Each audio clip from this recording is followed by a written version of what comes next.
do this. All right, we have social distancing here. Is it on? Yeah. Okay, good. It says, sound can travel, is that too loud? Okay. Resonance, nah. Sound can travel through solids, liquids, gases, and even a vacuum. False. Can't travel through a vacuum.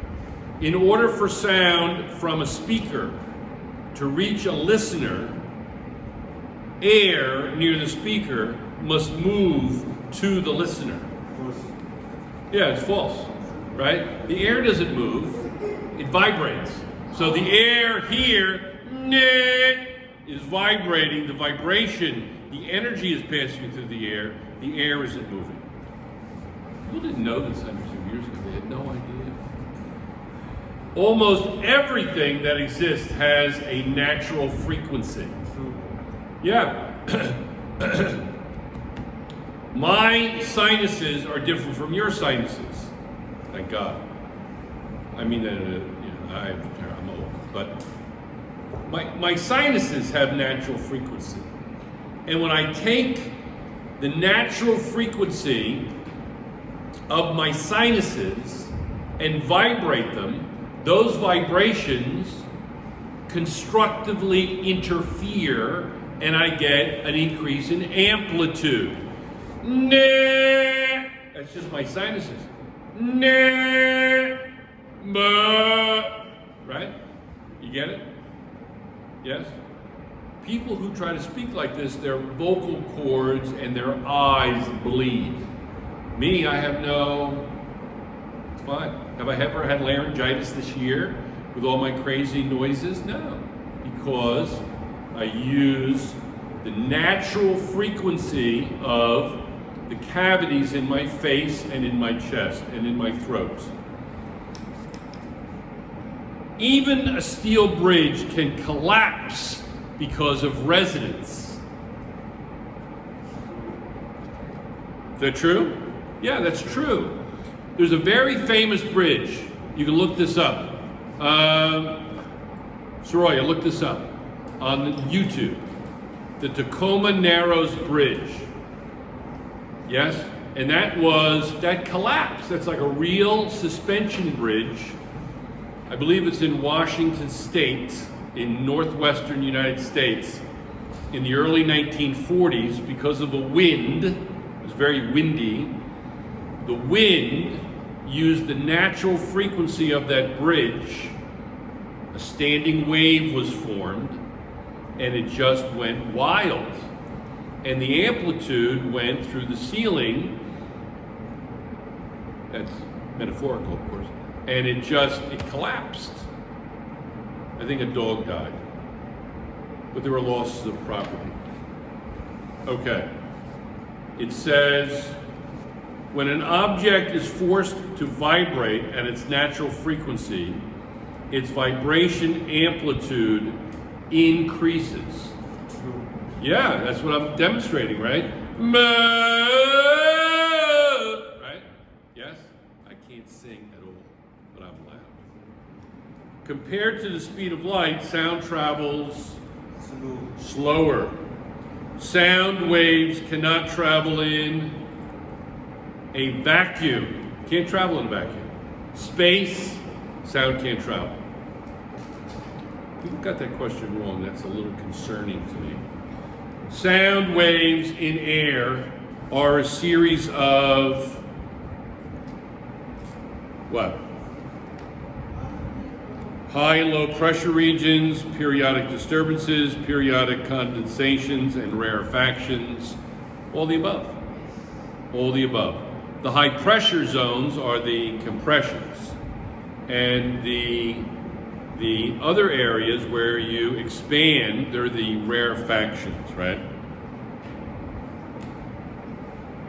Which of the following would most likely transmit sound the best? Water in a swimming pool, much better than air. Water in the ocean, better than air. Air in your classroom, okay. Nah. Steel in a bridge. Steel is among the best of all things. It has the right density. It has the right elasticity. It's very good. The speed of sound in dry air at 20 degrees Celsius is 340 meters per second. How far away is a jet plane when you notice a 2-second delay between seeing the plane and hearing it? Between seeing the plane and hearing it.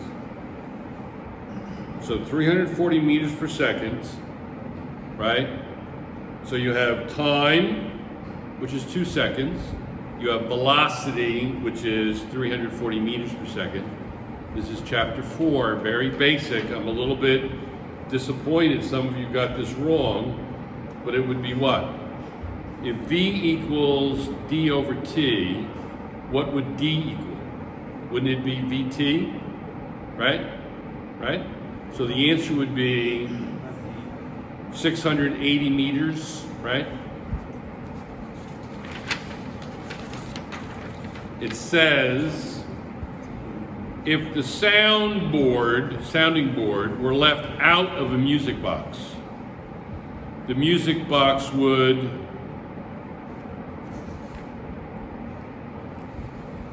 hardly make any sense. You wouldn't hear it. It's the sounding board that makes it sound. Sounding board. It's key. Thank you very much for looking at my videos, but I very specifically put that in the video I made for chapter 26. I made sure that answer was there. I did. It's also right in the book. That's fair enough. You didn't read the book. Okay, I forgive you. But know it now. If I put a vibrating tuning fork on a table, I'm going to hear it better than if I just have it in air. Resonance occurs when? Resonance occurs when sound makes multiple reflections. Now that's reverberation. Terrible, right? Sound changes speed, going from one medium to another. That results in refraction. That's not right. The amplitude of the wave is amplified. That's it. Resonance occurs when, due to natural frequency, the waves of a sound are amplified. Right? Beats can be heard when two tuning forks are what? They're very close. They're just off a little bit. It's actually how you tune a piano from what was explained to me. I don't know if that's completely true. I have to look that up. So if I have a tuning fork that is 440 hertz, and I have another tuning fork that's 443 hertz, how many beats will I hear? 3 beats. Yes? The beats I hear, you get most of the waves are canceled through destructive interference, but I get some constructive interference, and the constructive interference is called beats in this particular case. Okay? Enough said? Okay. Let's review, if not review, do backwards planning, as they say in education, for chapter 27. Now, I've done a lot of this already. I can erase this. We sort of did this. This was like the echo problem. You know what? We'll do this problem. Remind me. We'll do this problem on Tuesday. Okay? Will you remind me? Okay. 1 point extra credit on your next test if you remind me. First person to remind me. Okay? All right. Now, the electromagnetic radiation spectrum you have been studying since middle school, or maybe before. And it is a series, it's a spectrum. It's not one frequency, it's a spectrum of frequencies. going from radio waves, which are very long, to gamma rays, which are so short that they're so high energy, they can cause cancers. They're so horrible. They're horrible. What time do we have until? 50? 50, okay. All right. But even though radio waves are at the other end of the spectrum, very long waves, 2 meters, 20 meters, they can still contain energy. They still. If I want to heat something up really hot, I just simply put a lot of radio waves and I stack them, and the amplitudes go much higher. Okay. So let's do that first. Where's my markers? Is there a marker there? There's a marker right there, Axel. Thanks. So if I have a wave, okay. First of all, these are nodes, right? It's a transverse wave. That's how light travels. Thank you. So this is the amplitude. This is an amplitude, really. It's kind of a weird sense, right? So if I go from here to here, that distance is 2a, correct? Yes? So the amplitude is from the middle line that causes the nodes, the nodal line. So this is the amplitude. And that is relative to this, because here I have long wavelengths, and here I have very short wavelengths. Now, radio waves travel the same speed as gamma rays, and that's 3 times 10 to the 8th meters per second. So something's got to give, right? So I know that if I say frequency, we'll just use F. As this goes to radio waves, this is becoming very large, right? Very large. That's a constant.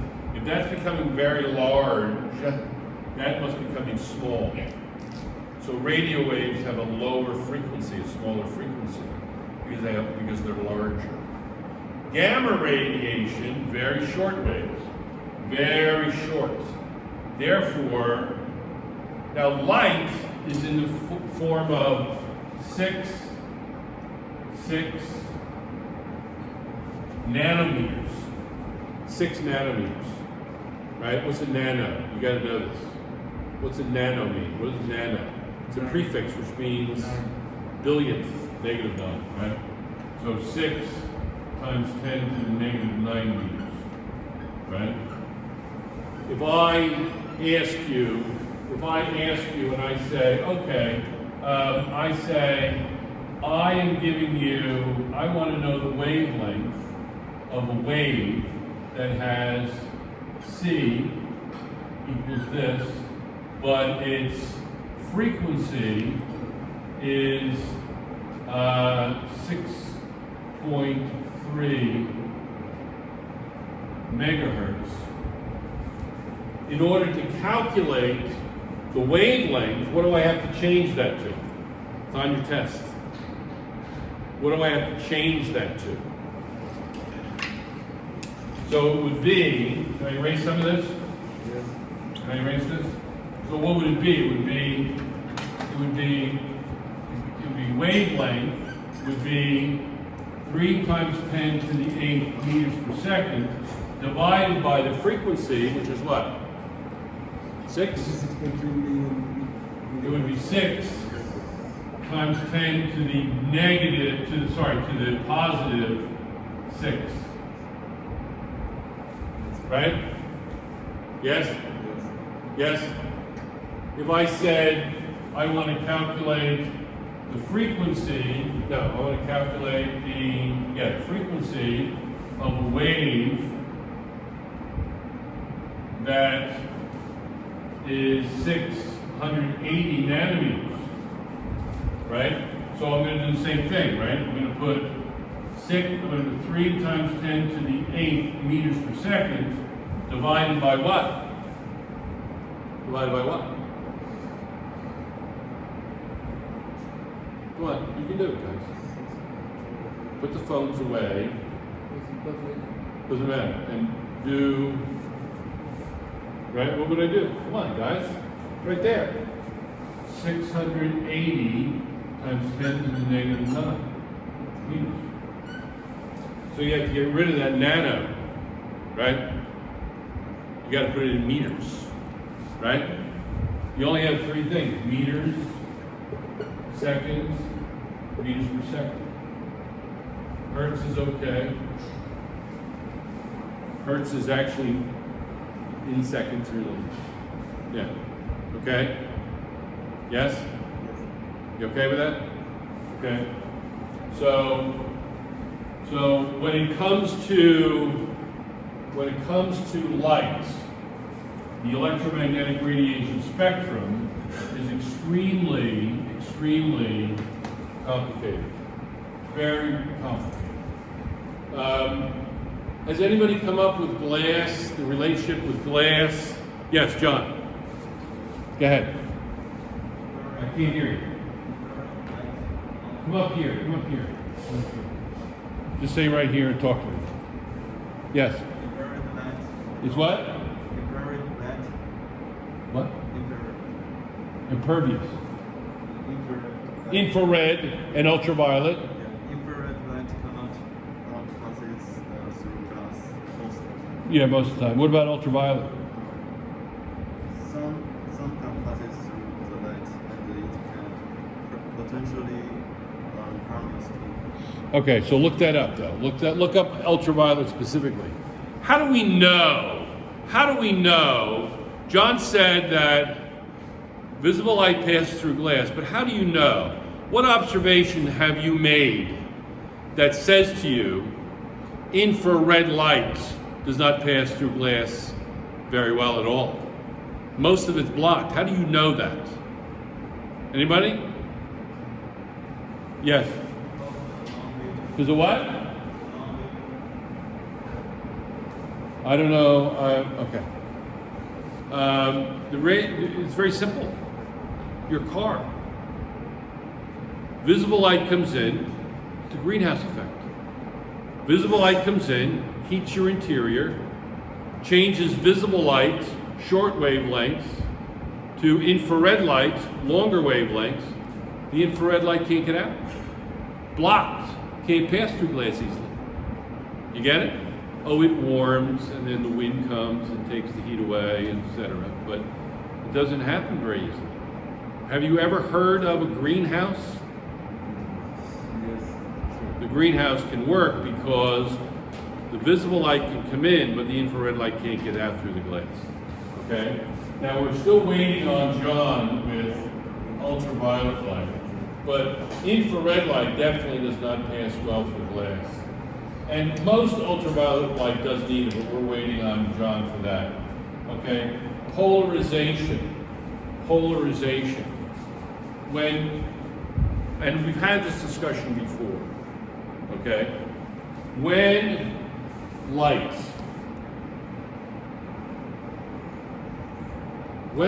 bounces off a surface, this is what you get. You get this horizontal light, and it goes into your eye. Light that has that horizontal orientation. You know what you call that? You remember? I told you this. What do you call it? You call it what? Horizontal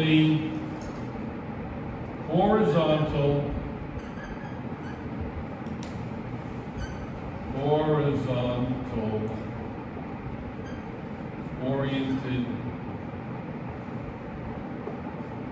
light.